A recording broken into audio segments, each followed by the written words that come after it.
Assalamualaikum warahmatullahi wabarakatuh. Alhamdulillah wassalatu wassalamu ala Rasulillah wa ala alihi wa sahbihi wa mawalah wa ashhadu an la ilaha illallah wahdahu la syarikalah wa ashhadu anna Muhammadan abduhu wa rasuluh salawatu rabbi wa salamu alaihi wa ala alihi wa ashabihi wa man sara ala nahjihi wa stanna bi sunnatihi ila yaumil qiyamah. Kita berada di sebuah tempat yang cukup tinggi. Di sini ketinggiannya berapa? Di atas 1000 ya. Di atas 1000. Dan kalau kita berada di tempat yang tinggi, kita bisa melihat betapa luasnya alam di sekitar kita. Sehingga kita akan bisa merenungkan kalau kita ini makhluk yang sangat kecil. Bahkan kalau kita lihat ke arah sebelah kanan, ada beberapa bukit. Andaikan Anda berada di bukit itu, mungkin Anda tidak kelihatan. Saking kecilnya. Padahal bukit yang kita lihat di sini mungkin tidak lebih besar dibandingkan gunung yang ada di sekitar kita. Tapi Allah menyebutkan dalam Al-Quran bahwa surga itu luasnya seluas langit dan bumi. Andaikan langit dan bumi dimasukkan ke dalam surga, surga itu masih longgar. Allah Subhanahu wa taala mengatakan, "Wa jannatin arduhas samawati wal ard."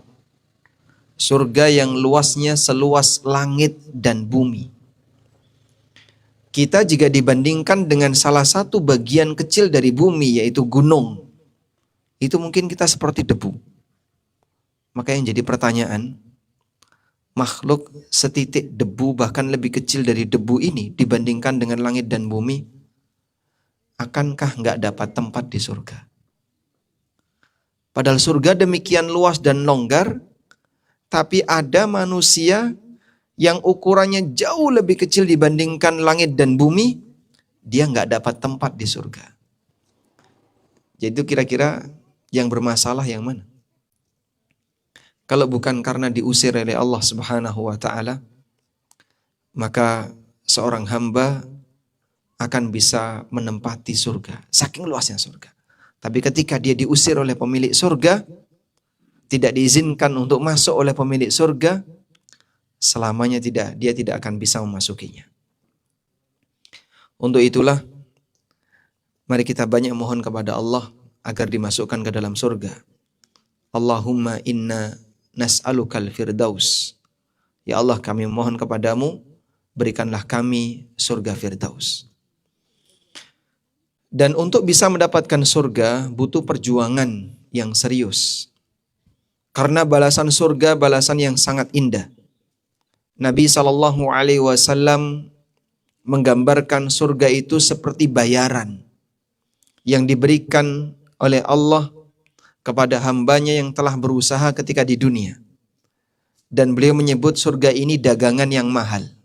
Nabi SAW mengatakan, ala inna sil'atallahil ghaliyah.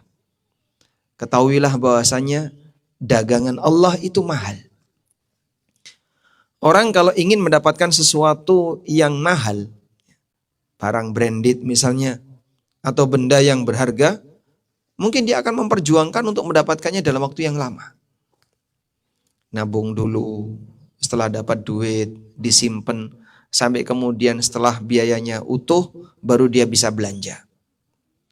Demikian pula ketika orang mau memperjuangkan sebuah kenikmatan. Dia harus kerja dulu, berusaha dulu. Begitu dia mendapatkan kenikmatan itu, rasanya dia sangat bahagia. Coba orang kalau misalnya mendaki gunung ya, capek nggak kira-kira? Capek ya. Mendaki gunung itu sesuatu yang melelahkan. Begitu sampai puncak, dia lihat pemandangan yang indah. Apa kata dia? Terbayar semua kelelahan saya. Terbayar semua capek saya. Demikianlah keadaan yang terjadi di tengah manusia. Padahal dia baru melihat sebagian kecil dari keindahan alam yang ada di sini. Bagaimana ketika manusia itu melihat keindahan surga? Karena itulah puncak kenikmatan di surga diletakkan oleh Allah di mata. Puncak kenikmatan surga diletakkan oleh Allah di mana? Di mata. Sebagaimana Allah firmankan dalam Al-Quran, "Walilladzina ahsanul husna wa ziyadah." Orang yang berbuat baik, lilladzina ahsanu, orang yang berbuat baik akan mendapatkan al-husna. Al-husna artinya surga. Wa ziyadah, dan tambahannya. Apa yang dimaksud dengan tambahan surga? Disebutkan dalam hadis riwayat Muslim dari Suhaib bin Sinan radhiyallahu anhu, Nabi SAW bersabda, "Idza dakhala ahlul jannatil jannah." Apabila seluruh penduduk surga telah masuk ke dalam surga. Qila lahum, maka Allah Subhanahu wa taala bertanya kepada mereka, "Ya ahlal jannah, hal turiduna syai'an azidukum?"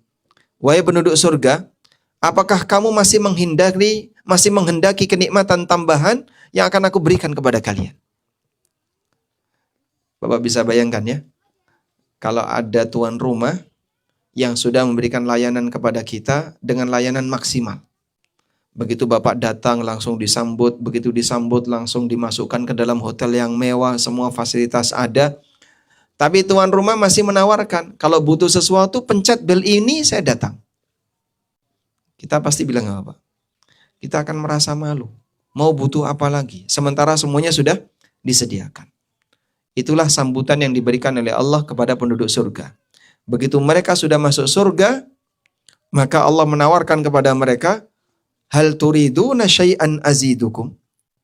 Apakah kalian masih menghendaki sesuatu yang akan aku tambahkan kepada kalian? Maka mereka mengatakan, "Qalu ya Rabb, wahai Rabb kami, alam tubayyit wujuhana wa tunjina minan nar wa tudkhilnal jannah." Bukankah engkau telah membuat putih wajah kami? Kau selamatkan kami dari neraka dan kau masukkan kami ke dalam surga. Kami masih butuh apa lagi? Semua kenikmatan sudah ada. Kemudian Allah Subhanahu wa taala membuka tabir, fayakshifu 'anil hijab.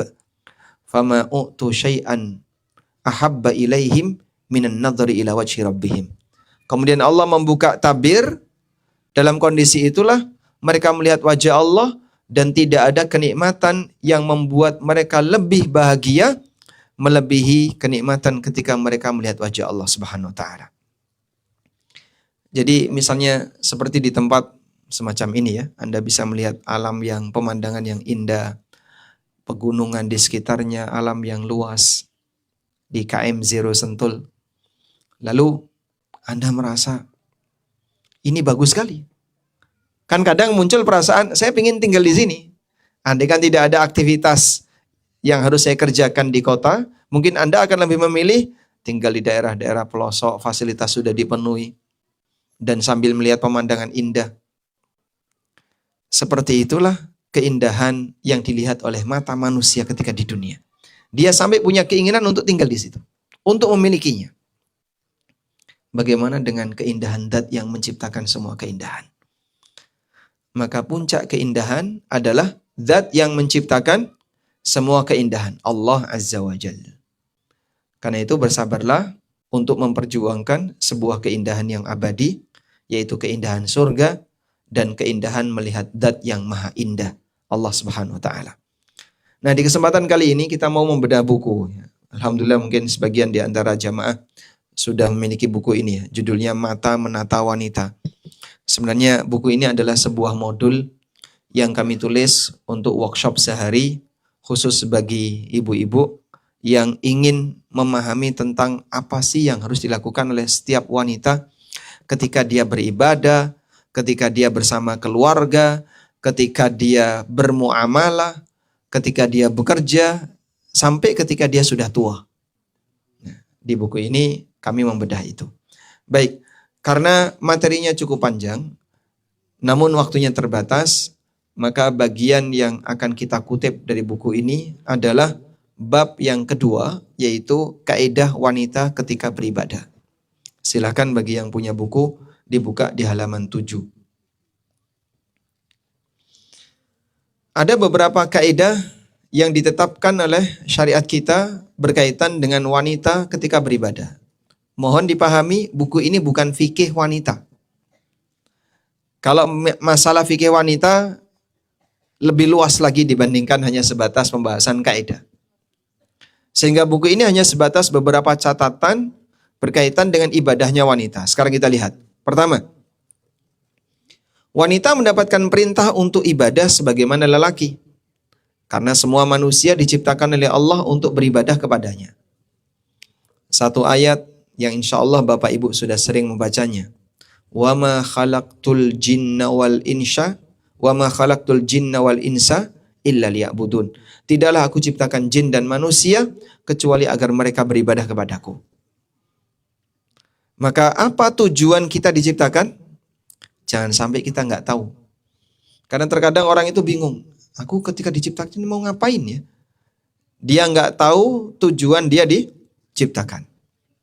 Padahal dalam banyak ayat Allah Subhanahu wa taala perintahkan kita untuk beribadah dan Allah juga jelaskan tujuan Allah ciptakan kita. Wa ma khalaqtul jinna wal insa illa liya'budun. Tidaklah aku ciptakan jin dan manusia kecuali agar mereka beribadah kepadaku. Jika kita perhatikan dalam Al-Qur'an itu ada beberapa ayat yang menjelaskan tujuan Allah menciptakan aneka makhluknya. Kita ulangi ya. Dalam Al-Quran, Allah menjelaskan di beberapa ayat tujuan Allah menciptakan aneka makhluk. Tidak hanya manusia dan jin, termasuk seluruh alam. Yang pertama, Bapak Ibu bisa buka firman Allah Ta'ala di akhir dari surat At-Talaq. Surat At-Talaq itu surat keberapa Pak? Surat At-Talaq itu surat ke-65. Di surat At-Talaq, surat yang ke-65, ayat yang terakhir, ayat 12. Allah Subhanahu wa taala berfirman, Allahul ladzi khalaqa sab'a samawatin wa minal ardi mithlahun. Yatanazzalul amru bainahun lita'lamu annallaha ala kulli syai'in qadir wa annallaha qad ahata bi kulli syai'in ilma. Ketemu teks ayatnya? Ketemu ya? Surat apa? Ayat 12 terakhir. Surat At-Talaq ayat terakhir. Sudah ketemu? Allahul ladzi khalaqa sab'a samawatin. Allah lah yang menciptakan 7 lapis langit. Wa minal ardi mithlahun. Dan dia juga menciptakan bumi mithlahunna seperti langit. Seperti di sini, seperti dalam apa Pak? Ya, Bapak lihat ke arah atas, Pak. Lebih luas mana antara langit dengan bumi, Pak? Hah? Lebih luas langit. Berarti seperti di sini tidak mungkin seperti dalam ukuran. Sehingga bumi seperti langit itu seperti dalam apa? Seperti lapisannya. Sehingga langit dikatakan oleh Allah, Allah menciptakan langit 7 lapis dan bumi seperti itu, yaitu seperti dalam lapisan. Bumi diciptakan 7 lapis. Yatanazzalul amru bainahun. Terjadi semua ketetapan Allah di antara langit dan bumi. Semua ketetapan Allah di antara langit dan bumi, ya, semua kejadian ini. Lalu Allah Subhanahu wa taala jelaskan, lita'lamu annallaha ala kulli syai'in qadir. Tujuannya adalah agar kalian mengenali kalau Allah itu maha kuasa atas segala sesuatu, wa annallaha qad ahata bi kulli syai'in ilma, dan Allah ilmunya meliputi segala sesuatu. Nah, ayat ini menjelaskan Allah ciptakan langit bumi berikut isinya, tujuannya adalah agar makhluk mengenal siapa penciptanya. Maka Anda tulis di sini, surat At-Talaq ayat 12 menegaskan, tujuan Allah menciptakan alam semesta adalah agar makhluk mengenali siapa penciptanya. Maka jangan sampai kita nggak kenal Allah. Ya. Saya mau tanya, kameramen, Insya Allah. Usia berapa? 26. Sebutkan ayat dalam Al-Quran, satu saja, yang menjelaskan informasi tentang Allah. Dalam Al-Quran, yang menyebutkan informasi tentang Allah. Satu saja. Gimana bunyi ayatnya? Qul huwallahu ahad, Allahus Samad. Itu menjelaskan tentang siapa? Allah. Ayat yang lain. Moderator. Insya Allah. Kita kerjain pengantin barunya ini. Sebutkan satu ayat dalam Al-Quran yang menjelaskan tentang Allah. Al-Hasyr ayat 23. Gimana bunyi ayatnya? Oh, lihat di ChatGPT.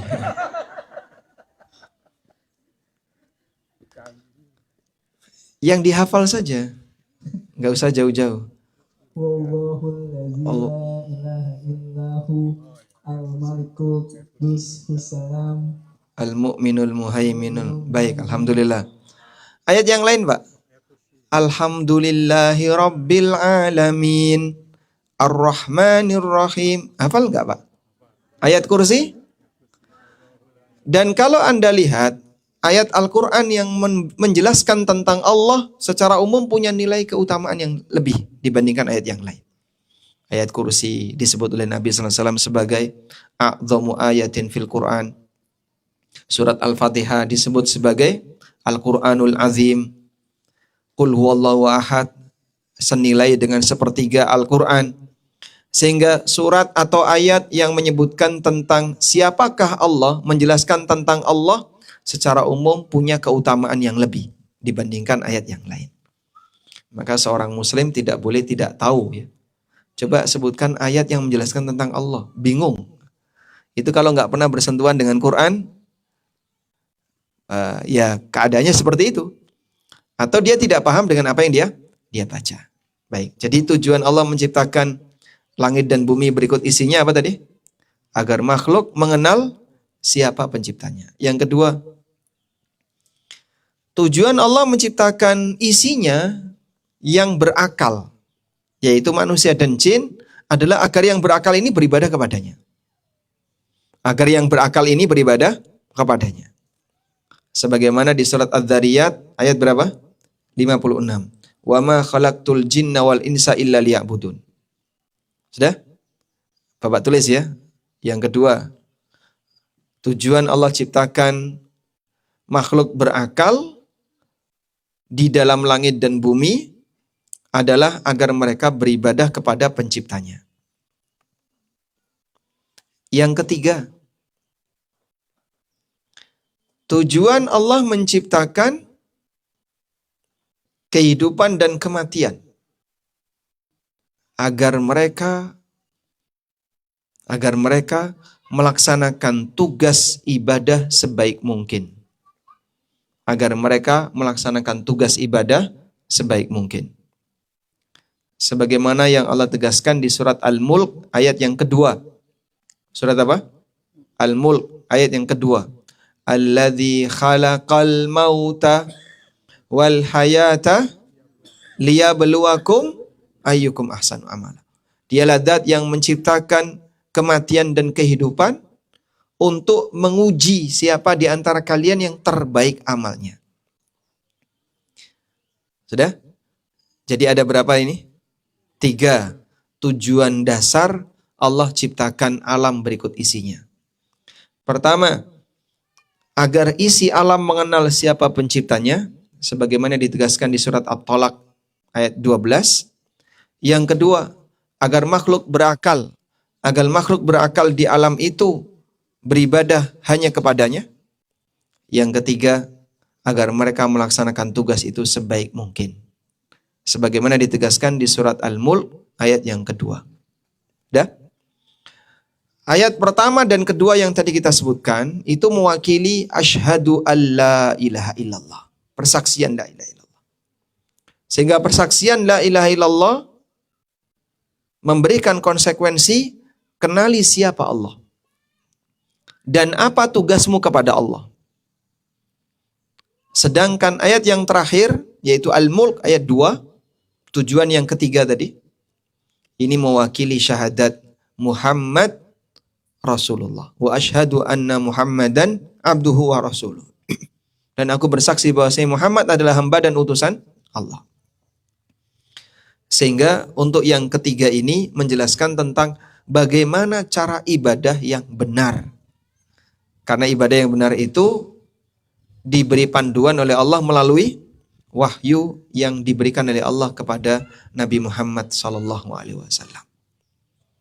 Nah, manusia kalau sadar seperti ini, maka dia akan bisa memahami prioritas dalam hidup yang aku harus kerjakan itu apa.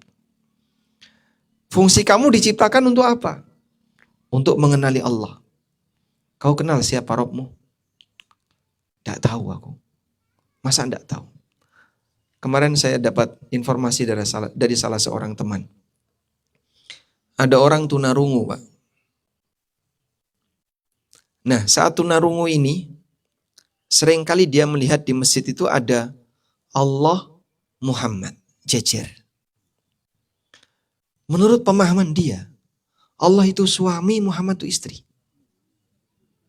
Jadi dalam bayangan dia Allah itu laki-laki, Muhammad perempuan, sepasang.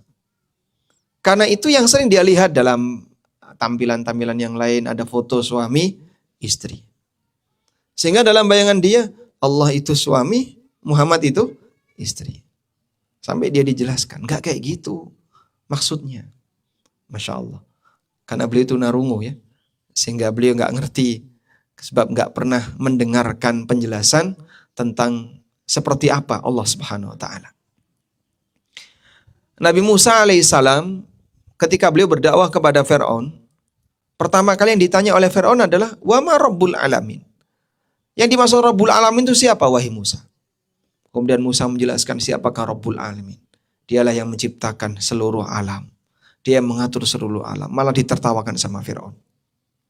Dan dia bilang, innalladzi ursila ilaikumul majnun. Coba lihat, orang yang diutus kepada kalian ini ternyata orang gila. Dia sebut ada Rabb selain aku. Padahal Fir'aun mengaku apa? Innama ana rabbukumul a'la. Aku adalah Rabb kalian yang paling tinggi. Nah, di sini orang kalau nggak paham tentang siapakah Allah, akhirnya salah satu di antara pelanggaran terbesar yang terjadi adalah sampai dia ngaku Tuhan, minta disembah, dan seterusnya. Kita lanjutkan sekarang. Jadi kalau tadi kita di poin pertama menjelaskan bahwa setiap manusia baik lelaki maupun wanita mendapatkan tugas yang sama, yaitu beribadah hanya kepada Allah Subhanahu wa ta'ala. Lalu inti dari ibadah adalah menjalankan perintah Allah dan menjauhi larangannya. Karena itu bentuk ibadah ada dua. Ada ibadah yang bentuknya melaksanakan ritual, menjalani ritual. Contoh menjalani ritual, sholat, puasa, zikir, baca Quran. Ini ibadah apa namanya Pak? Melaksanakan ritual. Yang kedua, ibadah yang bentuknya mentaati aturan. Yang halal silahkan diambil, yang haram dia tinggalkan, yang dilarang dia jauhi, yang nggak boleh dilakukan dia tinggalkan. Itulah ibadah mentaati aturan. Baik, Masya Allah, yang pakai batik tiba-tiba muncul pertanyaannya. Pertanyaannya, kasih mikrofon Mas, Masya Allah. Mau pertanyaan yang gampang atau yang susah? Yang gampang, kasih mikrofon. Pertanyaannya, kenapa Anda duduk di belakang?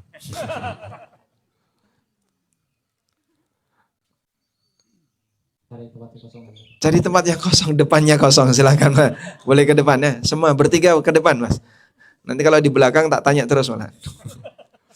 Nah, alhamdulillah, Masya Allah. Pertanyaannya gampang kan, kenapa duduk di belakang? Baik. Kalau Anda ditanya dari dua jenis ibadah tadi, menjalankan ritual, yang kedua mentaati aturan, mana yang lebih berat untuk dilakukan? Ya? Pertama atau kedua? Hah? Yang kedua. Kenapa kedua, Pak? Kalau aturan harus tahu hukumnya dulu. Kalau ritual harus tahu tata caranya dulu kan? Mana yang lebih berat? Menjalankan ritual ataukah mentaati aturan? Mentaati aturan.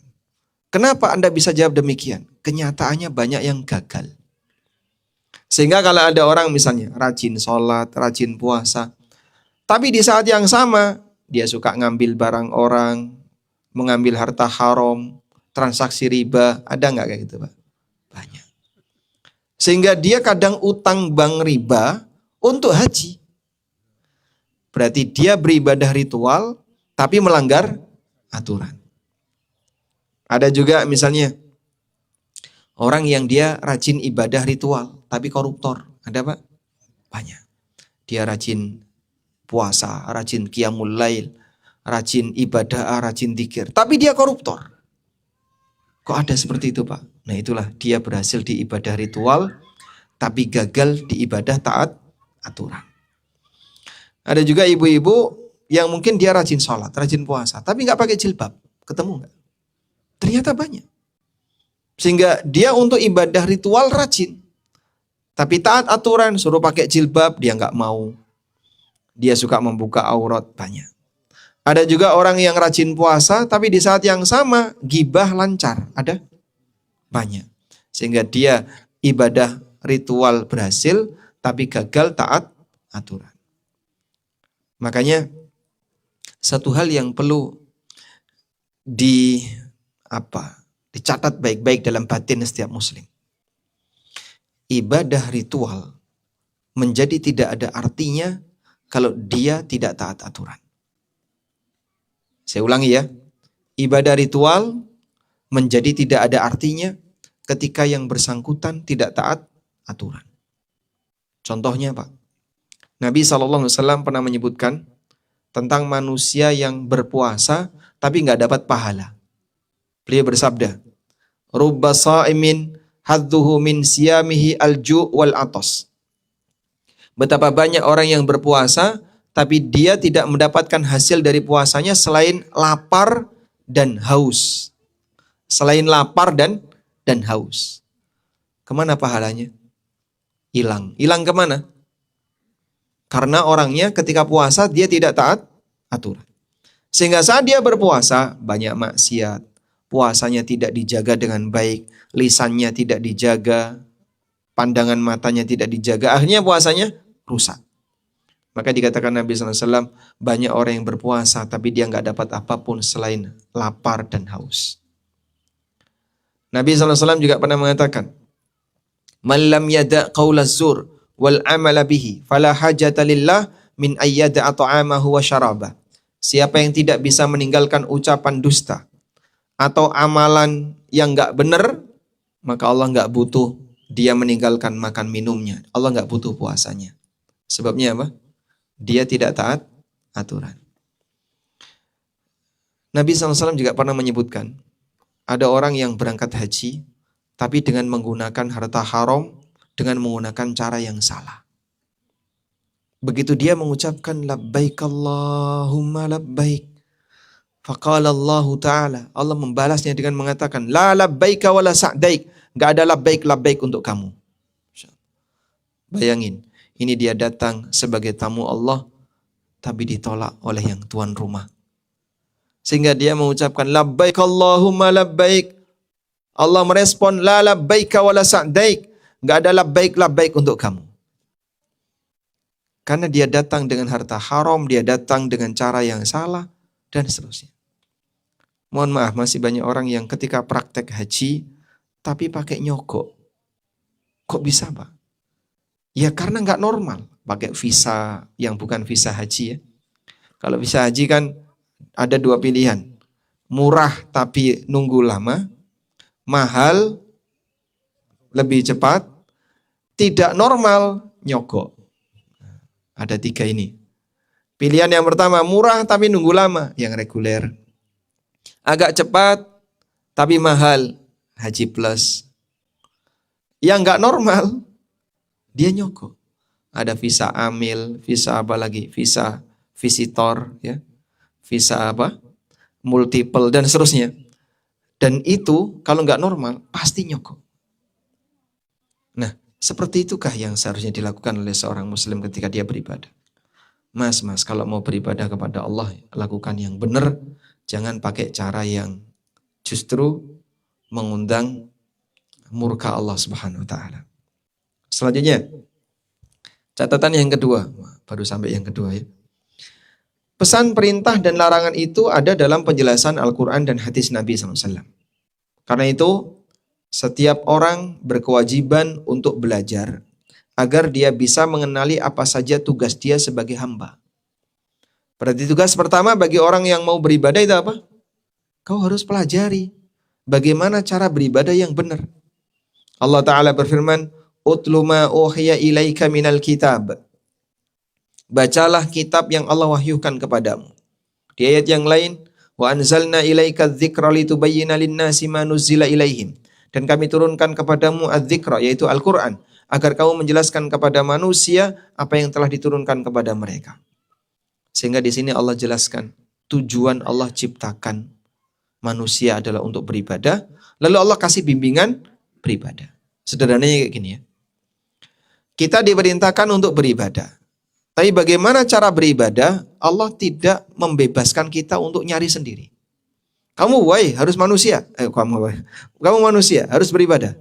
Terus apa yang harus saya kerjakan? Silahkan cari sendiri. Apakah seperti itu? Tidak. Allah perintahkan kita untuk beribadah dan Allah kasih kita paket ibadahnya. Ini yang harus kau kerjakan. Jadi ibarat dosen yang ngasih tugas ke mahasiswa, lalu sang dosen itu nyuruh mahasiswa mengerjakan tugas, tugasnya sudah datang dari dosen. Oleh karena itu, dalam masalah ibadah, manusia tidak boleh berkreasi. Sebab ibadah itu paket yang diberikan oleh Allah sebagai tugas untuk dikerjakan kepada manusia. Makanya kalau ada orang yang berkreasi dalam masalah ibadah, bisa dipastikan salah. Sudah? Karena itulah, belajar bagi mukmin untuk ilmu yang sifatnya wajib, hukumnya wajib. Nabi SAW mengatakan, Thalabul ilmi faridatun ala kulli muslimin. Belajar ilmu agama adalah kewajiban bagi setiap muslim. Karena kalau orang tidak belajar, dia tidak tahu kewajiban apa yang harus dia kerjakan kepada zat yang menciptakannya. Maka teman-teman ya, kalau kita mau berhasil dalam ibadah, pertama yang harus dilakukan apa tadi? Belajar. Kenali apa tugas kita dalam beribadah. Selanjutnya, yang ketiga. Wanita mendapat janji yang sama sebagaimana lelaki. Sehingga siapapun yang beramal dengan baik akan mendapatkan balasan yang sebanding dengan kualitas amalnya. Bapak lihat firman Allah Ta'ala di surat An-Nisa 124. Wa may ya'mal minas salihat Wa may ya'mal minas salihati min dzakarin aw untha wa huwa mu'minun fa ulaika yadkhulunal jannah wa la yuzlamuna naqira. Siapa yang beramal saleh, baik laki maupun perempuan, dan dia beriman, maka mereka akan masuk surga. Dan Allah tidak mendolimi mereka sedikit pun. Artinya, baik lelaki maupun wanita punya peluang yang sama untuk dapat surga. Asal dia menjadi orang yang bertakwa. Tidak ada istilah pahala wanita setengah laki-laki. Kalau 1:2 itu pembagian apa? Warisan. Kalau masalah pahala, lelaki dan wanita punya peluang yang sama. Bisa jadi wanita solehah yang bertakwa mendapatkan derajat di surga yang lebih tinggi dibandingkan lelaki yang kurang bertakwa. Satu Aisyah radhiyallahu anha lebih istimewa di sisi Allah, lebih mulia di sisi Allah dibandingkan jutaan lelaki zaman sekarang. Seorang Khadijah radhiyallahu anha lebih mulia di sisi Allah dibandingkan dengan miliaran lelaki di zaman sekarang. Karena mereka adalah wanita-wanita yang selalu menghiasi hidupnya dengan takwa. Baik, coba disebutkan. Siapa wanita yang dikatakan Nabi SAW telah mencapai derajat sempurna? Siapa wanita yang telah mencapai derajat sempurna? Ini yang jawab bapak atau ibu? Bebas. Nah, siapa wanita yang disabdakan Nabi SAW telah mencapai derajat sempurna? Nah, insyaallah. Mikrofon di belakang nggak ada ya? Cuman satu.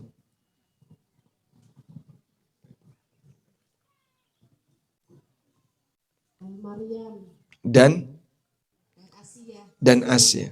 Masya Allah, dapat hadiah. Alhamdulillah. Alhamdulillah. Baik. Ada dua wanita yang dinaskan oleh Nabi SAW, yang ditegaskan oleh Nabi SAW sebagai wanita yang telah mencapai derajat sempurna.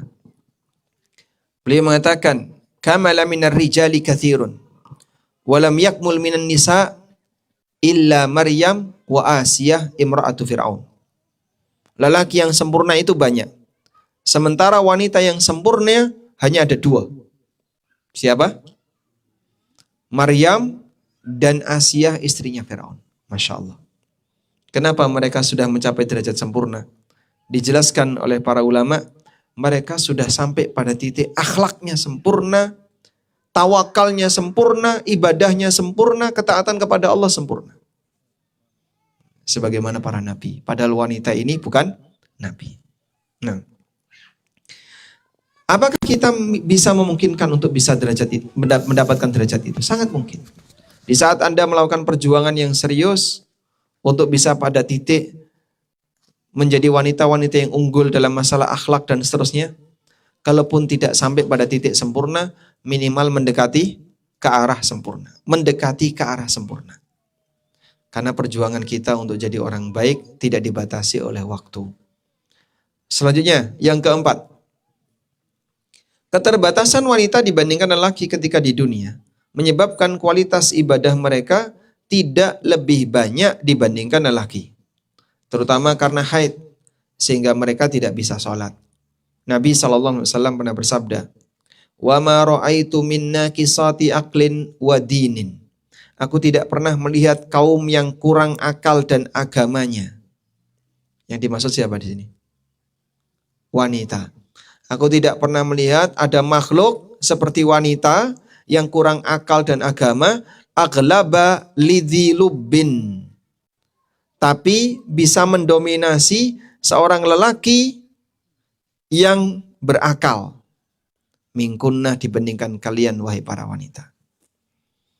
Sehingga yang memegang kebijakan publik suaminya. Tapi yang mempengaruhi di dalam istrinya atau tetangganya? Istrinya. Akhirnya terkadang kebijakan yang berlaku di masyarakat dipengaruhi oleh desakan dari ordal. Dan orang yang paling dalam itu lebih bisa memberikan pengaruh lebih kuat daripada orang yang berada di ring lebih luar. Baik, yang kepanasan mungkin boleh pindah, Pak. Bapak nggak kepanasan? Depannya itu kayaknya lebih adem. Atau mau kursi saya ini adem, Pak? Pindah di depan sini. Saya pindah situ. Baik. Nah, ketika Nabi SAW ditanya, apa sisi kekurangan agama wanita? Kata Nabi SAW, beliau mengatakan, wa tamkuthul layali ma tusalli wa tuftiru fi Ramadan, fa hadza nuqsanuddin. Wanita tidak sholat di beberapa hari ketika dia haid dan dia tidak puasa Ramadan karena haid. Itulah sisi kekurangan agamanya. Kendati demikian masih banyak lelaki yang kalah dengan wanita. Saking malasnya. Gak sholat, gak puasa Ramadan, jarang zikir, jarang baca Quran. Padahal waktu dia bisa dimanfaatkan untuk semuanya. Pernah gak punya teman gak sholat? Ada teman gak sholat? Dia lagi haid. Oh, lelaki. Masya Allah. Tolong kasih tahu dia. Kamu mau haid atau tidak? Diberi kesempatan untuk bisa sholat setiap saat. 5 waktu gak mungkin dia gak bisa. Tapi ternyata sengaja dia tinggalkan. Ini orang walaupun tidak ada uzur, tapi memang dia benci dengan yang namanya ibadah. Maka kita sampaikan kepada yang bersangkutan ya. Sangat disayangkan, kamu punya kesempatan tapi disia-siakan. Untuk itu sebagai nasihat ya bagi ibu-ibu yang sedang mengalami haid. Haid bukan waktunya untuk bermalas-malasan. Sehingga kalau sudah menyadari, aku kok kalah dari sisi jumlah. Karena Anda harus libur di waktu tertentu. Maka ada 2 nasihat yang ingin kami sampaikan. Pertama, di posisi ketika wanita kurang ibadahnya, hendaknya dia berusaha menjalankan ibadah dengan berkualitas. Wanita boleh saja kalah jumlah, tapi jangan sampai kalah kualitas.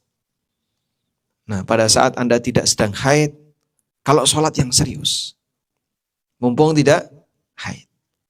Karena nanti ketika Anda haid, Anda nggak bisa sholat. Yang kedua, upayakan saat haid, Anda melakukan ibadah pengganti yang tidak boleh Anda kerjakan. Sehingga saat suami berangkat sholat, Anda nggak bisa sholat. Aku nggak boleh kalah. Selama suamiku berangkat sholat, aku zikir. Wanita haid boleh zikir enggak? Boleh. Anda bisa kerjakan ibadah-ibadah yang boleh dikerjakan bagi wanita haid. Seperti zikir, mendengarkan Quran, dengerin kajian, atau ibadah yang lainnya. Sehingga saat yang lain sholat, aku nggak sholat, tapi aku gantikan waktu sholat itu dengan zikir. Sehingga bukan jadi kaum rebahan, cuman kelimbang-kelimbung, nyekrol HP. Kelimbang-kelimbung itu bahasa Sundanya, Mas. Gurang-guring. Gulang-guling, cuman tidur-tiduran saja. Nah, kalau seperti itu keadaannya sangat disayangkan. Anda sudah kehilangan waktu untuk beribadah. Di saat Anda masih punya kesempatan untuk bisa beribadah dengan cara yang lain, malah tidak dimanfaatkan. Selanjutnya, ibadah ketika haid. Islam tidak melarang umatnya untuk beribadah selama tidak melanggar aturan. Karena setiap manusia dituntut untuk menjalankan ibadah selama hayat masih dikandung badan. Allah Ta'ala berfirman, wa'bud rabbaka hatta ya'tiyakal yakin. Sembahlah Rabbmu sampai datang kepadamu kematian. Oleh karena itulah, upayakan ibadah ini selalu dilakukan. Sudah? Walaupun ketika sedang berhalangan, selama masih diizinkan untuk melakukan ibadah tertentu, jangan ditinggalkan.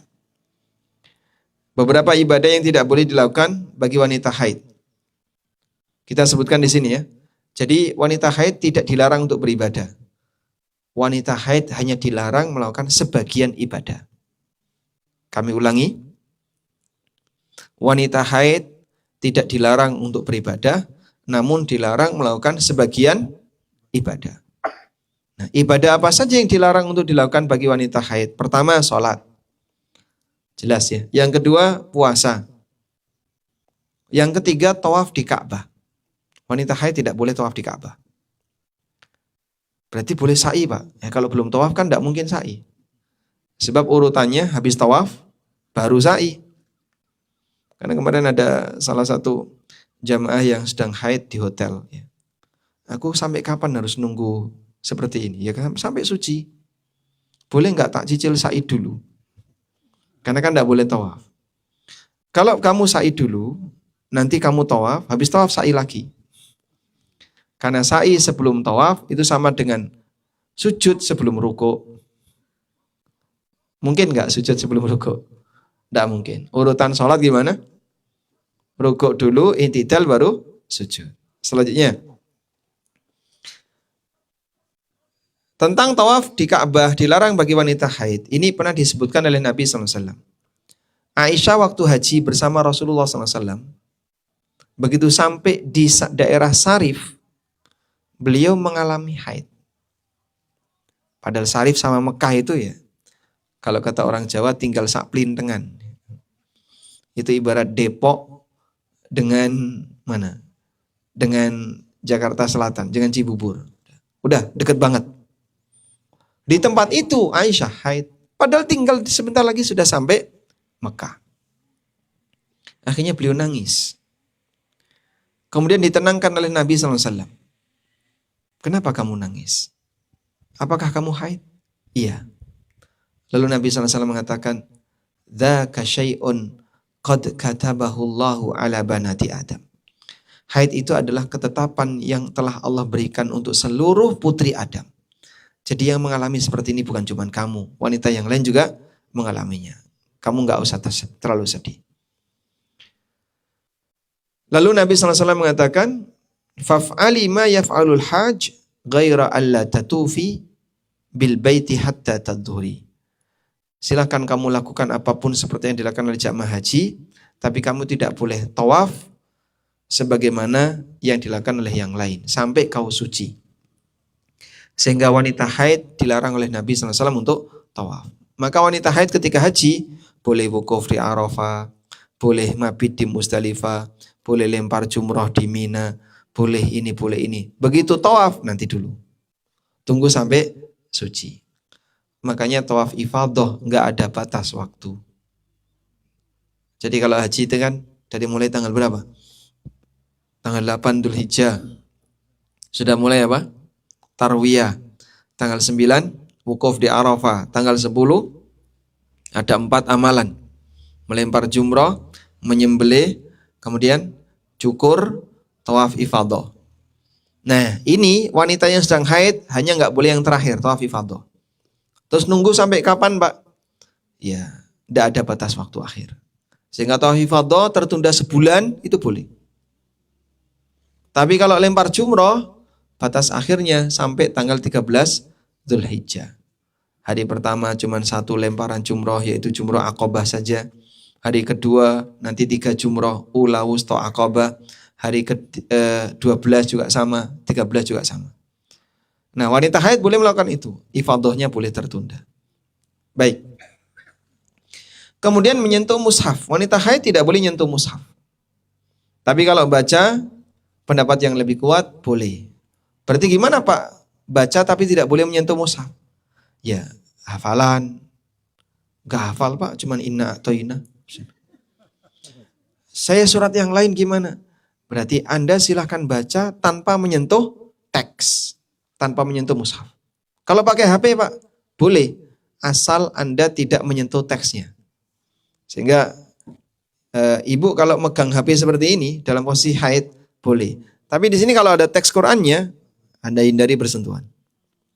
Jadi pakai apa? Ditiup. Ditiup nanti pindah. Ditiup lagi pindah. Ada Quran pakai gestur gini. Hah? Gestur gini terus dia balik ke halaman berikutnya ada? Belum ada. Ya. Atau Anda bisa gunakan kalau ada pulpen stylonya ya. Nah, itu bisa dipakai saran. Dipakai solusi untuk itu. Kalau sarung tangan, Pak, nggak berlaku. Nah, karena sama saja. Jadi misalnya Anda pakai sarung tangan, diajak salaman dengan lelaki yang bukan mahram, mau nggak? Hah? Mau? Nggak mau. Kenapa? Lo kan sudah pakai sarung tangan. Ya tetap bersentuhan. Anda pakai baju, pakai jilbab, ditepuk orang dari belakang. Kena kulitnya nggak? Nggak. Mau nggak? Nggak mau. Maka definisi sentuhan itu tetap terjadi, tetap berlaku walaupun ada lapisan tipis di kulit. Beda dengan Anda memberikan buku ini kepada lawan jenis yang bukan mahram. Sentuhan enggak? Tidak. Maka kalau Anda bisa memindahkan teks Quran pakai gini. Nah, misalnya. Sehingga pakai iPad bawa bambu. Atau sumpit. Kalau bisa geser, silahkan. Lanjutkan. Berikutnya yang tidak boleh dilakukan adalah iktikaf. Wanita haid tidak boleh iktikaf. Dan ini dengan kesepakatan para ulama.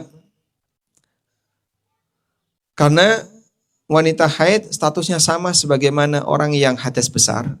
Yang dikatakan oleh Allah dalam Al-Quran. Wala junuban illa abiri sabilin.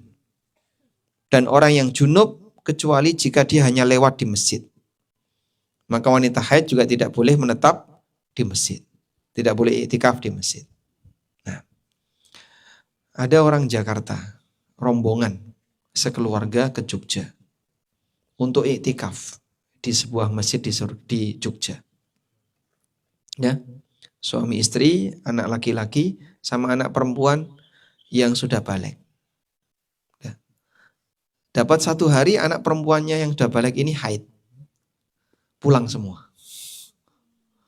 Nah gimana? Dia disuruh pulang sendirian kan tidak mungkin.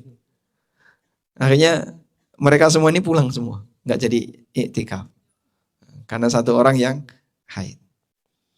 Baik. Selanjutnya. Hubungan badan jelas ya. Jadi hanya beberapa amalan ibadah tertentu saja yang tidak boleh dilakukan ketika haid. Sisanya boleh dilakukan.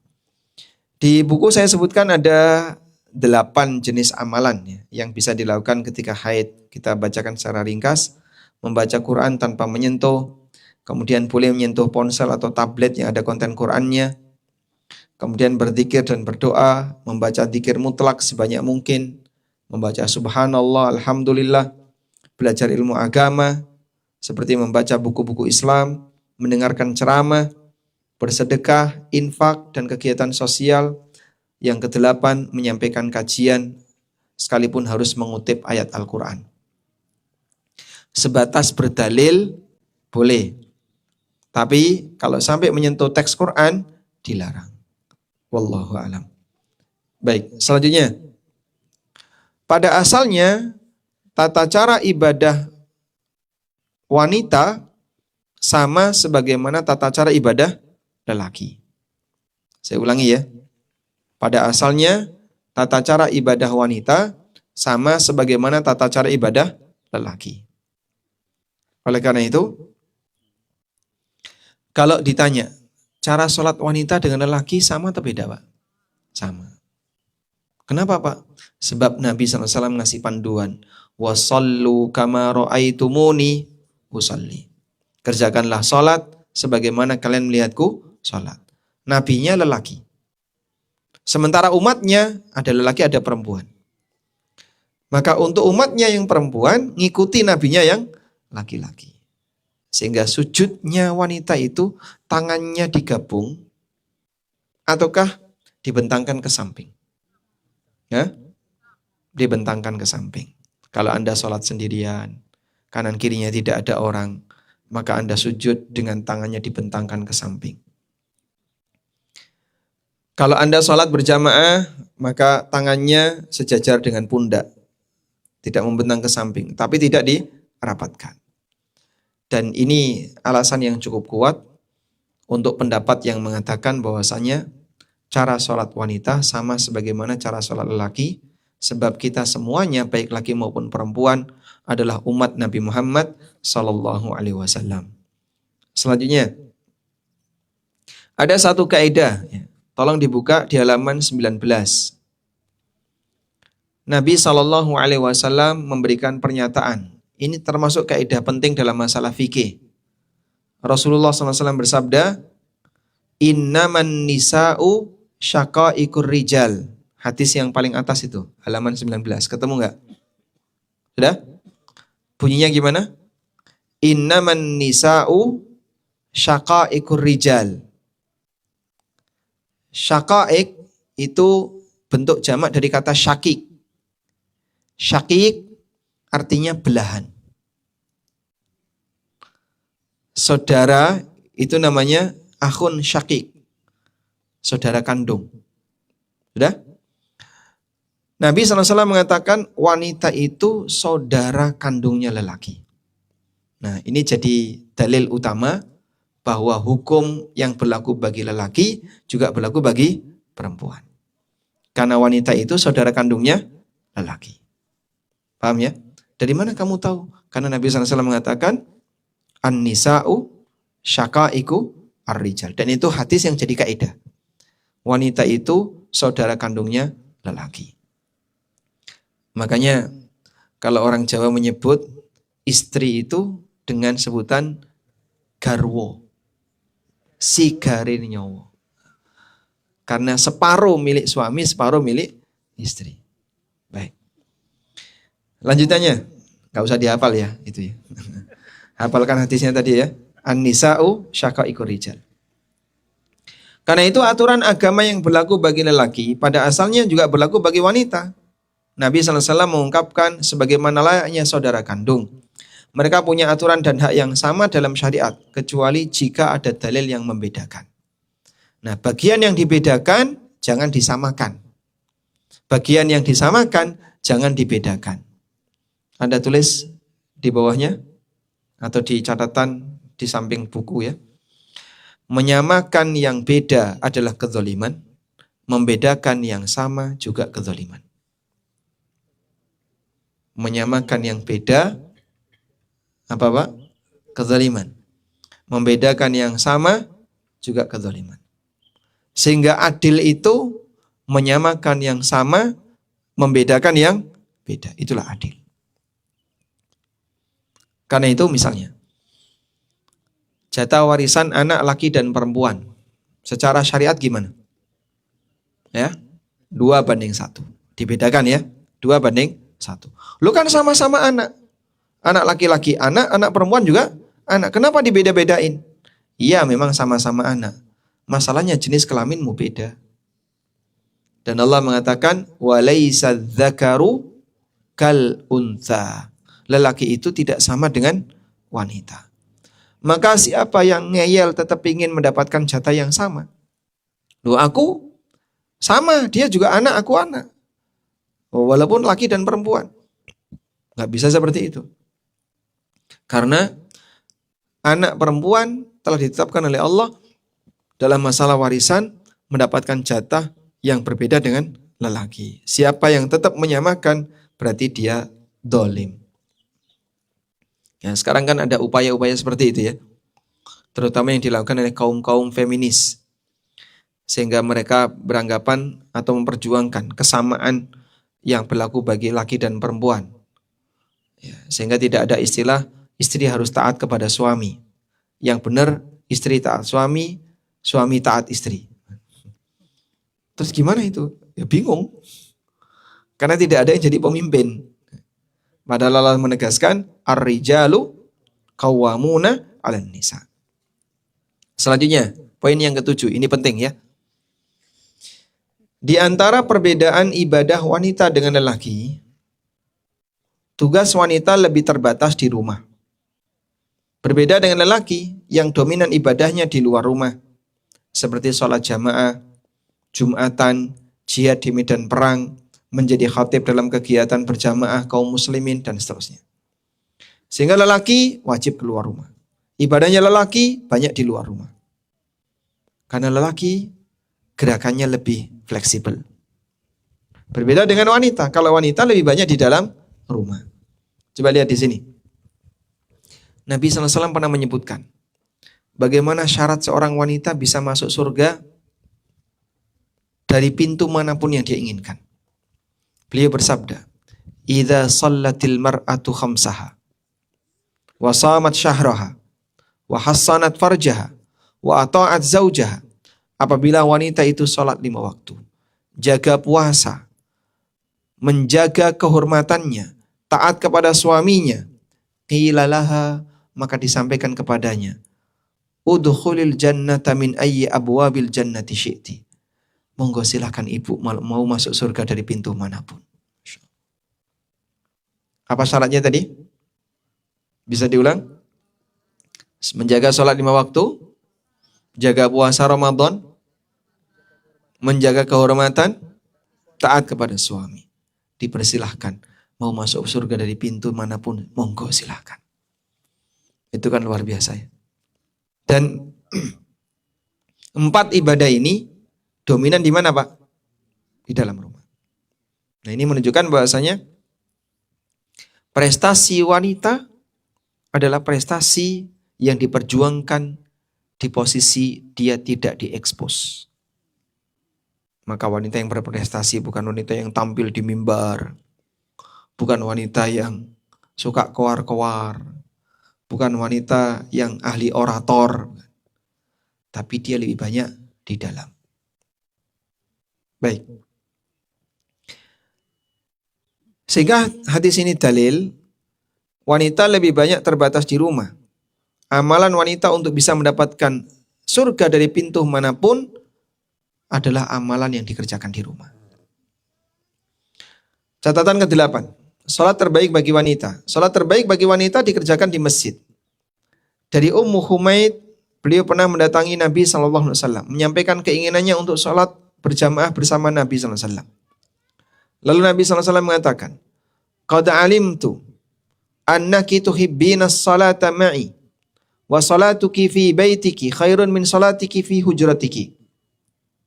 Aku tahu kau ingin sholat di Masjid Nabawi bersamaku. Tapi sholatmu di kamarmu lebih baik daripada sholatmu di teras rumahmu. Sholatmu di teras rumahmu lebih baik daripada sholatmu di halaman rumahmu. Sholat kamu di halaman rumahmu lebih baik daripada sholat kamu di musola dekat rumahmu. Jadi Nabi SAW menyebutkan hierarki nilai keutamaan wanita ketika sholat. Bapak Ibu bayangin ya, Ummu Humaid ini ingin sholat di Masjid Nabawi yang ngimami Nabi SAW.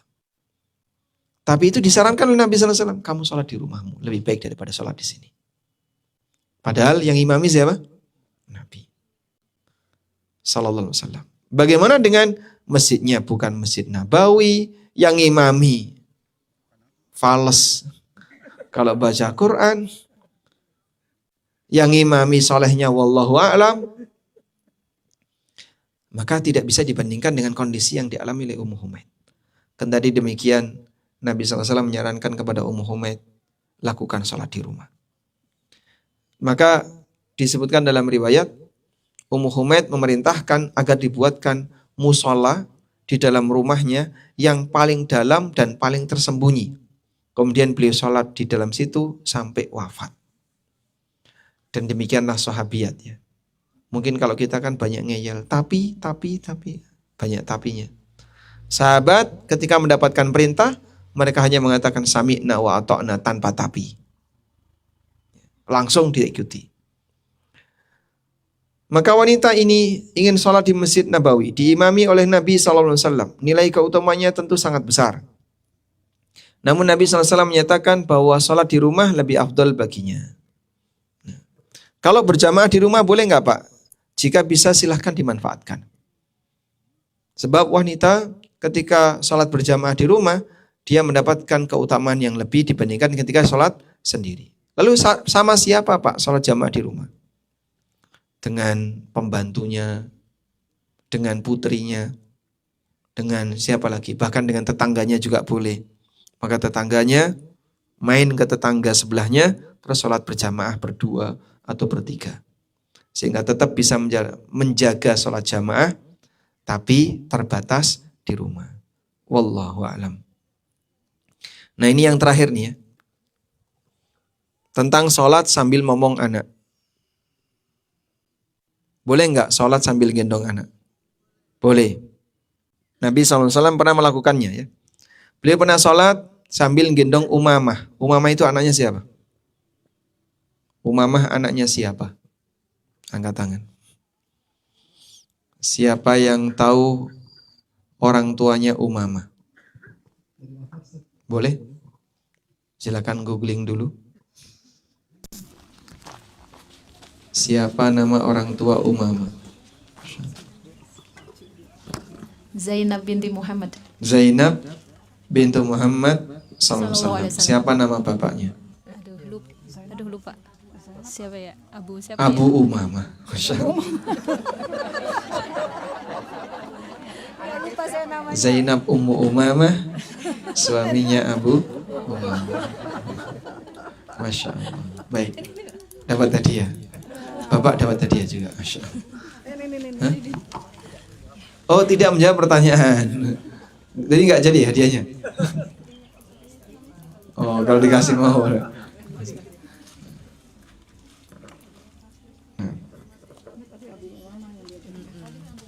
Baik.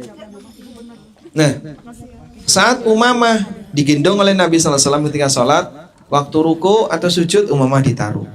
Ketika berdiri digendong lagi. Terus seperti itu. Sehingga banyak gerakan Pak. Iya. Tapi banyak gerakan ini diizinkan. Karena ada kebutuhan.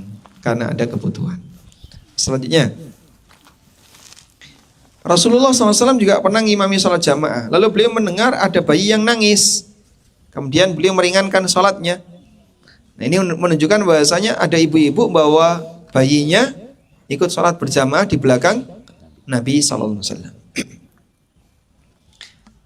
Berdasarkan dua hadis di atas, ada beberapa kesimpulan yang bisa kita berikan. Pertama, sholat sambil mengawasi bayi, mungkin tingkat khusyuknya tidak maksimal, tapi tidak merusak keabsahan sholat. Sehingga sholatnya tetap sah. Yang kedua, Apabila bayi memakai diapers, harus dipastikan belum ada najis yang tertampung di diapers. Jika sudah ada najis yang tertampung, tidak boleh digendong karena tidak boleh membawa najis di luar badan sholat. Sehingga misalnya ya Pak, ada botol diisi cairan najis, dikantongi sambil sholat, boleh enggak? Enggak boleh. Kalau botol berisi cairan najis saya sentuh begini, terus saya taruh, perlu cuci tangan enggak? Tidak. Kenapa? Tangan saya tidak kena najis. Paham ya? Baik. Berarti kalau bayi itu sudah bawa najis, di diapersnya sudah ada najis, Anda gendong, tidak boleh. Yang ketiga, bayi yang memakai diapers dan sudah ada najis yang tertampung, jika menyentuh atau ngelendot, nyender di ibunya yang sedang sholat, maka tidak membatalkan sholat. Karena disentuh oleh orang yang bawa najis, statusnya tidak najis. Paham? Kalau gendong tidak boleh, kalau bayinya nyender-nyender, tidak masalah. Jadi misalnya Anda sedang duduk tasyahud, terus bayinya datang, padahal dia sudah bawa najis, nyentuh-nyentuh ibunya, tidak masalah. Sudah? Wanita haid, dia bawa najis, salaman dengan wanita yang tidak haid, apakah yang diajak salaman wajib cuci tangan? Kenapa tidak? Haidnya tidak di tangan. Sehingga jasad wanita haid suci atau najis? Suci. Maka bersalaman dengan wanita haid tidak harus cuci tangan. Yang keempat, dibolehkan untuk bergerak ringan ketika mengawasi anak saat sholat selama tidak membelakangi kiblat. Jadi Anda sholat, di depannya ada anak sambil merangkak atau terantaman, dia mau latihan jalan, mungkin dia jatuh, mungkin dia manjat sesuatu, ibunya bergerak ke depan, narik dia biar enggak manjat sesuatu, boleh? Boleh. Yang penting tidak sampai balik arah. Wallahu a'lam. Lalu ke-11, ibadah saat suami ada, catatan ke-11. Berarti ini terakhir ya. Pada saat seorang istri sedang membersamai suami, baik ketika di rumah maupun di luar kota, ibadah sunnah yang dilakukan oleh istri harus memperhatikan kondisi suami. Karena itu, satu, istri tidak boleh sholat sunnah terlalu lama, sehingga menelantarkan suaminya. Masya Allah. Saking lamanya sholat sampai suaminya terlantar. Kelaparan. Ada seorang sahabat namanya Sofwan bin Mu'attal. Dia dilaporkan oleh istrinya kepada Nabi SAW. Ya Rasulullah, suamiku yaitu Sofwan bin Mu'attal memukulku ketika aku sholat dan memaksaku berbuka ketika puasa sunnah. Akhirnya ketika mendengar aduan itu, suaminya klarifikasi. Ya Rasulullah, istriku bilang kalau aku memukulnya ketika sholat. Karena dia ketika sholat baca 2 surat. Waqad nahaituha, padahal aku sudah melarangnya. Lalu kata Nabi SAW, lau kanat suratun wahidah lakafatin nas. Kalau cukup 1 surat, itu sudah. Kalau 1 surat saja itu sudah cukup. Jadi Nabi SAW membenarkan siapa? Suaminya. Jadi sampai istrinya dipukul, sholat terlalu lama dipukul, suruh batalin. Lalu beliau mengatakan, kalau dia bilang aku nyuruh dia berbuka puasa, membatalkan puasanya. Fa ana rajulun syabun fala asbir. Aku ini masih muda. Nah, kalau cuman di dalam kamar berdua, lihat istrinya sedang puasa, dipaksa batal oleh suaminya. Makanya yang bisa rajin puasa sunnah itu kalau nunggu suaminya sudah tua. Betul nggak Pak? Gitu Pak? Oh enggak ya? Oh enggak. Yang sudah tua pun tetap bisa membatalkan puasa ya. Makanya Nabi SAW memberikan kaidah wanita tidak boleh puasa sunnah kecuali dengan izin suaminya. Jika suaminya ada di rumah. Sehingga dulu ada sebagian wanita yang ketika suaminya poligami dia bahagia. Ya, kenapa? Karena dia bisa fokus ibadah. Sehingga saat suaminya nggak ada, lagi di mana? Oh, lagi sama si dia. Itu dia bisa beribadah. Karena kalau suaminya sedang bersama istri ini, dia harus meninggalkan, nggak bisa ini, nggak bisa itu, nggak bisa itu. Itulah keajaiban wanita dulu. Ya.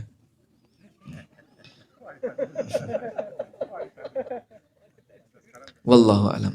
Kalau wanita sekarang jadi keajaiban dunia nanti. Baik, mungkin itu yang bisa kita sampaikan. Semoga apa yang kita bahas ini bermanfaat. Wassallallahu ala nabiyyina Muhammadin wa ala alihi wa sahbihi wasallam. Masya Allah, jazakallah khair Ustadz Aminur Bait telah menyampaikan materi pada acara kajian hari ini. Kepada jamaah, apabila ada pertanyaan, monggo langsung ditanyakan, tunjuk tangan. Mungkin dari Ikhwan dulu, apakah ada?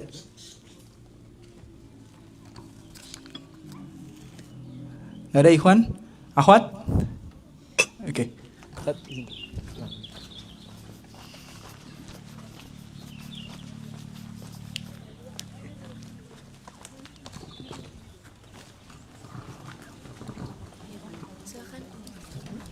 Assalamualaikum warahmatullahi wabarakatuh. Waalaikumsalam warahmatullahi wabarakatuh. Bismillah.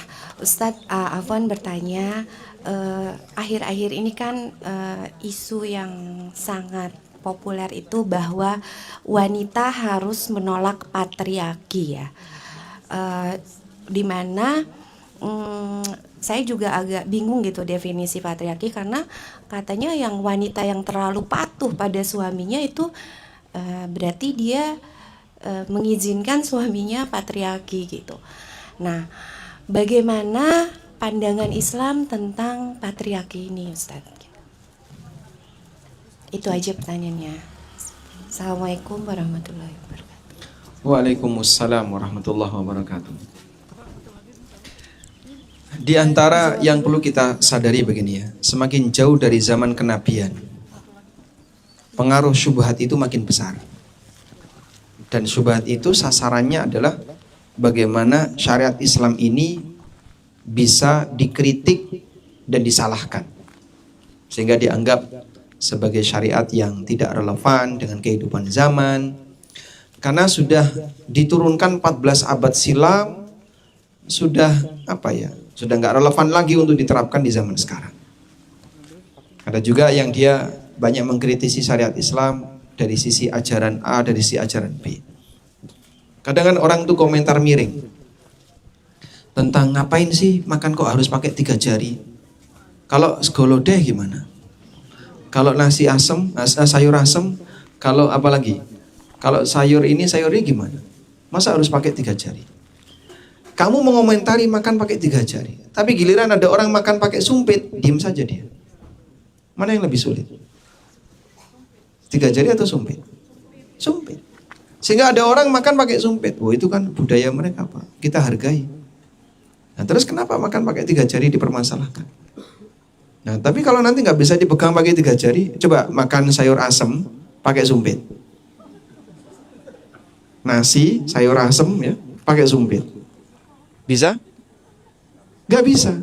Seharusnya kan komentarnya juga sama berlaku untuk sumpit. Maka sebenarnya bukan masalah susah dan tidak susah, karena kebencian. Dia nggak seneng ketika ada model, jangan pakai kata-kata Islam lah. Dia nggak seneng dengan seperti itu. Jangan pakai kata-kata syariat. Kemarin saya menyampaikan sesuatu, terus ada yang komentar di YouTube. Kita tidak dapat tambahan pahala gara-gara berbahasa Arab. Nah, gitu kan? Kita tidak mendapatkan tambahan pahala gara-gara ngomong bahasa Arab. Ya sebenarnya maksud dia, ya jangan ke Arab-Araban. Memang kita tidak ke Arab-Araban, tapi ada bagian yang harus Arab. Anda sholat itu harus Arab. Allah besar sekali. Sah nggak sholatnya? Allah maha besar gitu. Dia baca Fatihah diterjemahkan. Segala puji milik Allah, Rabb semesta alam, yang maha pengasih penyayang. Sampai keselamatan untuk kalian warahmatullahi wabarakatuh. Salamnya diterjemahkan. Gimana nasib salatnya? Batal. Kenapa? Dia dianggap tidak sholat. Karena apa yang dia ucapkan bukan teks yang menjadi rukun untuk dibaca ketika sholat. Dan ada sebagian orang yang seperti itu. Masya Allah. Mungkin termasuk diantaranya adalah wanita harus menolak patriarki. Bagaimana patriarki adalah prinsip di mana lelaki itu harus dominan, baik dalam urusan politik, dalam urusan keluarga, kebijakan, dan seterusnya. Tidak kayak gitu. Ya memang dalam kondisi tertentu kita diajarkan bahwasanya bagian ini bagian lelaki, sementara bagian ini sudah serahkan saja pada perempuan. Tapi dari sisi hierarki kehidupan, terkadang Allah perintahkan sebagian makhluk untuk taat kepada makhluk yang lain. Bukan karena masalah menguntungkan makhluk yang ditaati, tapi tujuannya agar roda kehidupan ini bisa berjalan dengan normal. Anak diperintahkan untuk taat kepada orang tua. Rakyat diperintahkan taat kepada ulil amri. Istri diperintahkan taat kepada suami. Agar terjadi roda kehidupan normal. Begitu ya. Sehingga kalau ada orang yang dia anti dengan prinsip seperti ini, nampaknya dia ingin berusaha untuk membongkar aturan syariat yang telah baku. Wallahu a'lam. Izin Ustaz, ada satu pertanyaan lagi. Silakan. Oh. Baik. Ya. Bismillah. Assalamualaikum warahmatullahi wabarakatuh. Waalaikumsalam warahmatullahi wabarakatuh. Ustadz, Ana ingin nanya. Jadi Ana dan beberapa teman juga, ada teman yang hadir di sini, itu kita tanda kutip katakanlah sebagai pengajar atau penggiat Quran. Dalam hubungannya dengan larangan wanita yang tidak boleh menyentuh mushaf. Nah, Ana ingin nanya, ketika haid. Nah, Ana sendiri seorang guru Quran. Lalu kemudian ketika ada murid tolibah misalnya membaca di hadapan kami, kan kita kan juga harus mengoreksi, harus melihat mushaf, melihat teks Al-Quran. Nah, sementara teks Al-Quran itu kan ada 3 jenis menurut Ana. Satu memang mushaf murni yang memang tulisannya adalah firman Allah. Kemudian satu yang ada terjemahan dalam bahasa Indonesia sehingga kontennya itu Quran, teks Quran dan terjemahannya. Kadang-kadang ada tambahan hadis-hadis di bawahnya. Dan satu yang memang tafsir. Nah, Ana pernah dengar kalau tafsir katanya boleh. Tapi bagaimana dengan yang kedua? Kalau yang pertama kan sudah jelas ya Ustadz, bahwa memang itu memang mushaf murni. Nah, yang kedua ini posisinya gimana? Apakah boleh ketika haid? Apakah boleh juga kita, misalnya ketika kita sedang mengoreksi bacaan tolibah, kita buang angin gitu. Nah, apakah harus segera wudhu? Apakah seperti itu? Itu yang pertama. Itu pertanyaan Ana, Ustadz. Kalau boleh Ana mau tambah satu lagi tapi beda masalah, Ustadz. Masalah kedua, ada teman, beliau itu dari salah satu suku di Indonesia yang sangat menghadapi dilema ketika beliau harus menghadapi upacara adat kematian orang tuanya. Jadi itu satu dilema banget. Sementara beliau sudah mengenal sunnah, juga beliau mu'alaf. Kemudian alhamdulillah beliau sudah ngaji, benar-benar pakaiannya sudah seperti layaknya seorang wanita yang menutup aurat yang sesuai dengan yang syar'i. Tapi karena adat itu katakanlah dari keluarga besarnya itu mengharuskan beliau hadir. Sementara kita tahu di acara itu pasti ada musik, pasti ada nari. Tapi di satu sisi itu adalah orang tua beliau gitu loh Ustadz. Ya itu apakah beliau seandainya hadir itu harus bagaimana? Pertama mungkin pertanyaannya apakah boleh hadir. Kedua, kalau misalnya boleh, harus bagaimana di situasi seperti itu. Lalu seandainya tidak boleh, bingung juga beliau mau ngasih alasan apa. Sementara di keluarga besarnya juga ada juga yang sudah yang muslim gitu. Jadi semacam menjadi pembanding bagi keluarga masyarakat beliau itu, bahwa yang itu tante kamu muslim bisa hadir kok kamu tidak gitu. Afwan Ustadz, pertanyaannya berbeda dan Berarti ada dua. upacaranya upacara non muslim. Lebih ke arah adat. Jadi memang tidak ada secara syariah, tidak ada tuntunannya memang Ustadz, seperti itu. Lebih seperti adat. Iya, ke adat istiadat. Iya. Naam. Jazakallahu khairan Ustadz. Baik.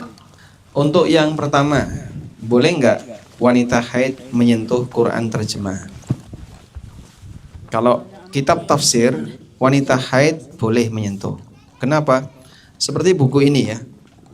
Di dalam buku ini ada nggak teks Qurannya, Pak? Banyak. Wanita haid boleh nggak nyentuh buku ini? Boleh, karena ini bukan Quran tapi buku. Walaupun di dalamnya ada teks Quran. Tafsir juga sama. Tafsir itu buku tulisan manusia, walaupun memuat teks Al-Quran. Nah sekarang kalau Quran terjemah, ini ada teks Quran, ada terjemah, bahkan kadang ada penjelasan sababun nuzul di footnote, ada hadis dan seterusnya. Bolehkah wanita haid menyentuhnya? Lihat yang dominan. Kalau dominannya Quran, maka Anda boleh nyentuh. Tidak boleh nyentuh. Wanita haid tidak boleh nyentuh. Tapi kalau dominannya selain Quran, misalnya seperti terjemah Depak gitu, Pak. Itu dominan apa? Hah? Terjemah Depak itu dominan apa? Qurannya atau selain Quran? Dominan selain Quran. Sehingga di bagian depan sejarah Quran, sejarah kodifikasi dan seterusnya ada kan? Itu ya. Kemudian fikih-fikih sedikit di kanan dan kirinya sampul itu. Nah, pernah nggak dibaca itu? Padahal biayanya mahal itu, mushaf itu mahal sekali. Cuman orang punya seperti itu kadang cuma disimpan. Ada banyak ilmu yang bisa terkandung di sana. Terjemah Depak itu ya. Karena yang nulis tuh termasuk ya, orang-orang baik di Indonesia yang pemahamannya Ahlussunnah. Baik. Nah, saat Anda menyentuh ini insya Allah tidak masalah.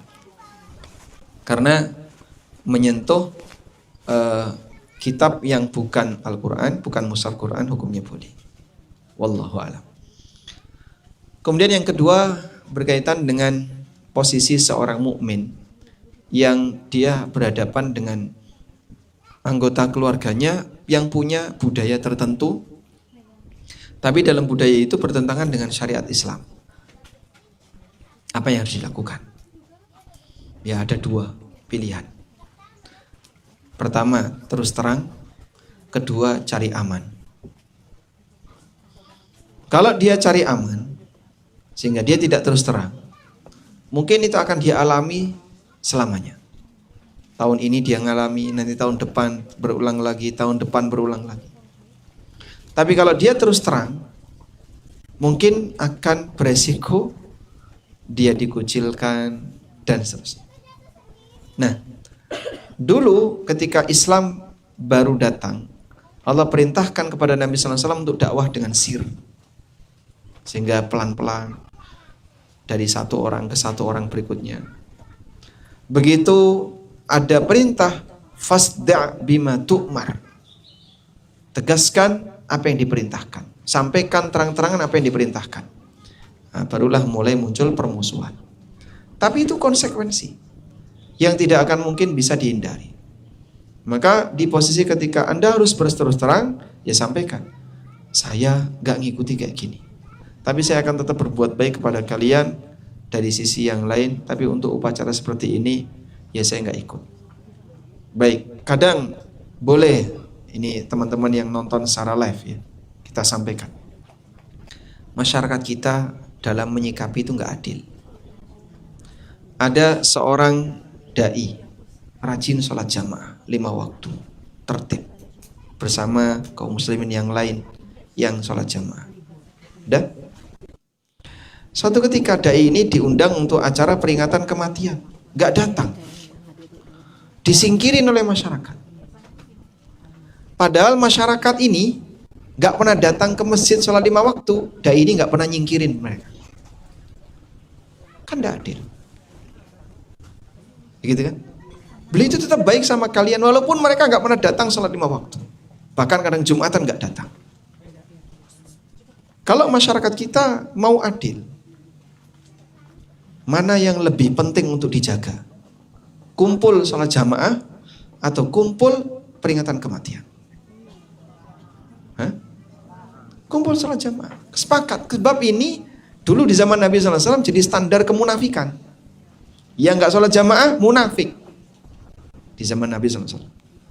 Sekarang kan enggak. Yang nggak kumpul kematian, hah? Gelarnya Masya Allah.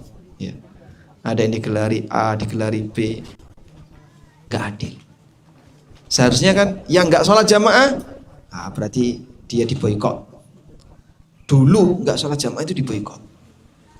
Sekarang yang diboikot yang tidak datang peringatan kematian.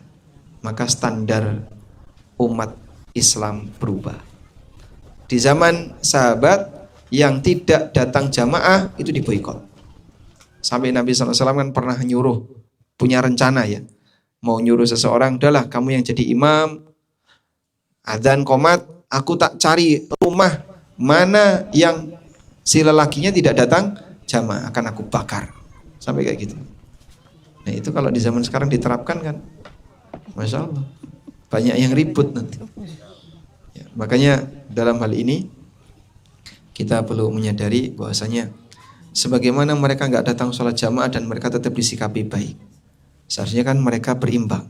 Saat ada orang yang tidak datang peringatan kematian, seharusnya kau juga tetap bersikap baik. Sebab dia meyakini ini tidak boleh.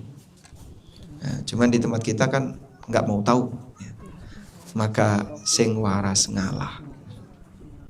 Wallahu alam. Baik. Satu pertanyaan lagi. Sekarang mikrofon ada di mana? Ini Ustaz. Di mana? Belakang. Nah, silakan. Ya.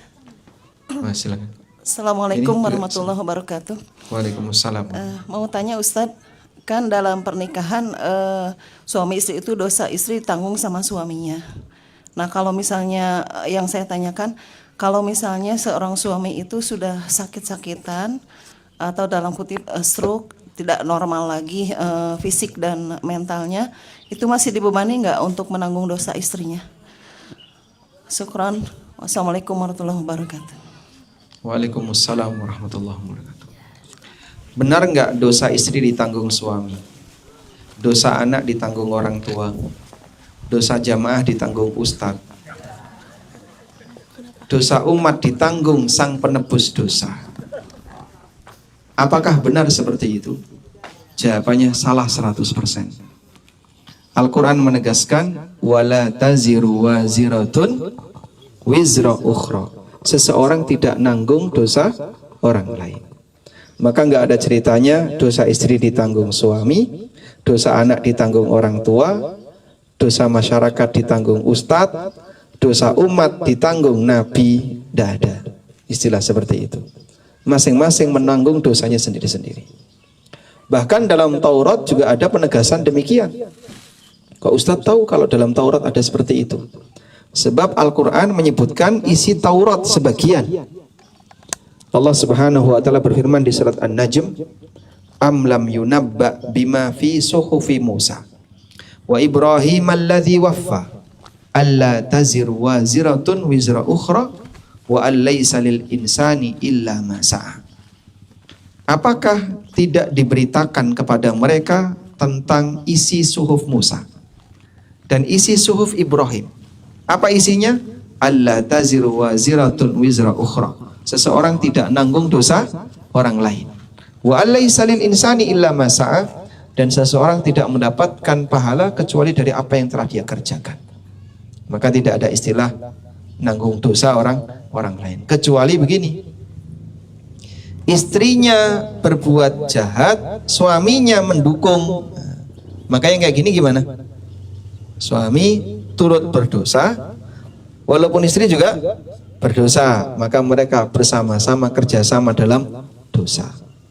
Istrinya misalnya dia tidak menjaga kehormatan, suaminya memfasilitasi. Ini yang disebut oleh Nabi SAW sebagai dayuth, lelaki dayuth. Apa itu lelaki dayuth? Alladzi yukirru fi ahlil khubtha, yaitu lelaki yang mengizinkan keluarganya, istrinya, putrinya untuk melakukan tindakan yang rusak kehormatan. Putrinya diapelin sama anak orang, dia lagi ada di kamar, masuk aja silakan. Masya Allah. Malah dia apa? Difasilitasi. Ini masuk kategori dayus. Wallahu a'lam. Nah, Afansat, ini ada titipan pertanyaan. Bismillah, assalamualaikum warahmatullahi wabarakatuh, Ustaz. Waalaikumsalam warahmatullahi wabarakatuh. Untuk muslimah, apakah abayanya harus nyengser melewati dari tumit? Kalau abayanya panjang pas semata kaki, apakah boleh? Dan bolehkah dibawa sholat? Bagaimana kalau abayanya terkena kotor karena nyengser itu? Apakah masih bisa dibawa sholat juga? Jazakallah khair, Ustaz.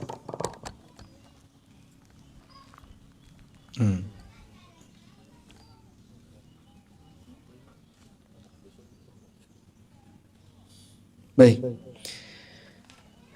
Ada seorang sahabiat yang bertanya kepada Nabi SAW. Kita bacakan di sini hadisnya ya. Hadis riwayat Abu Dawud, Ibnu Majah, Tirmidzi dan yang lainnya. Ada orang yang tanya kepada Ummu Salamah, istri Nabi SAW. Faqalat, inni imra'atun utilu dhaili. Aku adalah wanita yang kainku itu sampai lengser tanah. Wa amshi fil makanil qadir, dan terkadang aku berjalan di tempat yang kotor. Faqalat Ummu Salamah, lalu Ummu Salamah mengatakan, qala Rasulullah sallallahu alaihi wasallam, Rasulullah SAW pernah mendapatkan pertanyaan yang semisal, lalu beliau mengatakan yutahhiruhu ma ba'dah.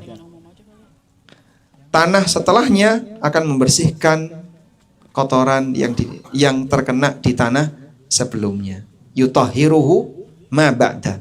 Tanah setelahnya akan membersihkan kotoran yang kena sebelumnya.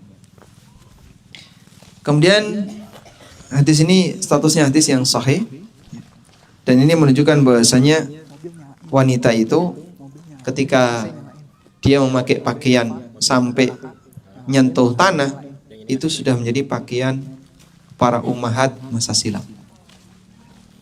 Para wanita di zaman Nabi SAW dan wanita di zaman sahabat. Sehingga mereka seperti itu pakaiannya. Maka kalau ada pakaian seperti itu, ya nggak usah dikomentari. Karena banyak orang yang terkadang pakaiannya malah nggak karuan, dia diam saja. Gaun pengantin itu gimana, Pak? Nyeret. Gaun pengantin itu buka atas, lebar bawah, kan gitu. Sehingga bagian atas terbuka, kadang terbuka pundaknya. Tapi bagian bawahnya dari mulai kepala ke belakang keseret. Berapa meter itu? Dan nyeretnya jadi kebanggaan, makin panjang makin bangga. Itu apa-apaan? Ya ini kan untuk sebagai seni, Pak, ya, dan seterusnya. Ya kalau pertimbangannya karena seni, sah-sah saja orang berpakaian karena pertimbangan ideologi.